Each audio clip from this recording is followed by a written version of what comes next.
നിന്നെ നോക്കി ദൈവം എന്താ വിളിക്കുന്നത്? ശപിക്കപ്പെട്ടവളെന്നാണോ അതോ അനുഗ്രഹിക്കപ്പെട്ടവളെന്നാണോ? പ്രാർത്ഥിക്കാൻ ഇറങ്ങിയ, ആരാധിക്കാൻ ഇറങ്ങിയ, ക്രിസ്തു വിശ്വാസത്തിൽ ഇറങ്ങിയ നിന്നെ നോക്കി സ്വർഗ്ഗം പറയുന്നു, ഇവൾ എന്നാൽ അനുഗ്രഹിക്കപ്പെട്ടവളെന്നാണോ അതോ ഇവൾ ശപിക്കപ്പെട്ടവളെന്നാണോ? ശാപം മാറ്റിയ ക്രിസ്തുവാണ്. കർത്താവ് പറയുന്നുണ്ട്, ഞാൻ അതെന്തുകൊണ്ട് ശപിക്കപ്പെട്ടവരെന്ന് വിളിക്കാൻ കാരണം എന്തുവാ? ഇവർ യേശു ആകുന്ന വാതിലൂടെ അകത്ത് കടന്നില്ല. ഒന്നുകൂടി പറഞ്ഞ, അവര് ലോകത്തെ വിട്ടില്ല, അവര് പാപത്തെ വിട്ടില്ല, അവർ അകൃത്യത്തിൽ ജീവിച്ചു. അവർക്ക് യേശുവിനെ വേണ്ട.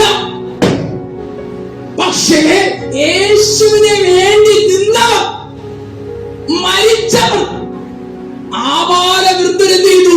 ദൈവരാജ്യത്തിൽ പ്രവേശിച്ചു.